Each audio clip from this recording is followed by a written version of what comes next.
राजा साहब, आप इस इस्तीफे को कैसे देखते हैं?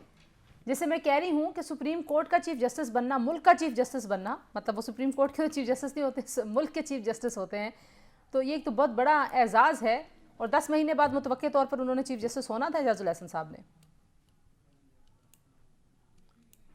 अलार्मिंग साइन है कि जी इस अंदाज में इस्तीफे आ रहे हैं, वो भी सुप्रीम कोर्ट के जजेस से, उन सीनियर जजेस से कि जैसे आपने कहा कि वो चीफ जस्टिस बनने वाले थे। देखिए, बात अगर एलिगेशंस की है, एलिगेशंस एक नहीं, दो नहीं, दर्जनों जजेस पे होते हैं।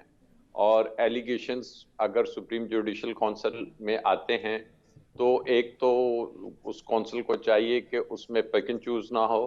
नंबर टू, अगर किसी जजेस के खिलाफ कोई एलिगेशंस आते हैं तो मेरा जाती व्यू ये है कि उसको इस्तीफा देने की बजाय फेस करना चाहिए उसको, और फेस करके वो बताए कि जी ठीक है, ये मैं अपने डिफेंस में बात कर रहा हूँ, ये मेरे पास डॉक्यूमेंट्स हैं, लेट द डिसीजन कम।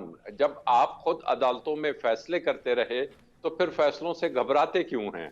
फैसला आने दें उसको। जब आप खुद इनकरेज करते रहे तमाम जिंदगी बतौर जज के अदालतों से ही फैसले आते हैं, बाहर ना जाइए और अदालतों पे यकीन करें, तो फिर उनको फाइट करना चाहिए था। अगर उनके खिलाफ कोई साजिश थी तो उसको बेनकाब करें, लेकिन रिजाइन देने का जो मकसद है वो बज़ाहिर तो यही नजर आता है कि जी जो हमारे यहाँ पहले भी माजी में हुआ कि जजेस रिजाइन दे के चले गए और वो ये समझते हैं कि उसके बाद वो एक रिटायर्ड लाइफ गुजारेंगे, बड़ी मजे की, एक तमाम पर्क्स, प्रिविलेजेस और पेंशन्स लेंगे, और वो जो स्टिग्मा होता है वो शायद छुप जाता है।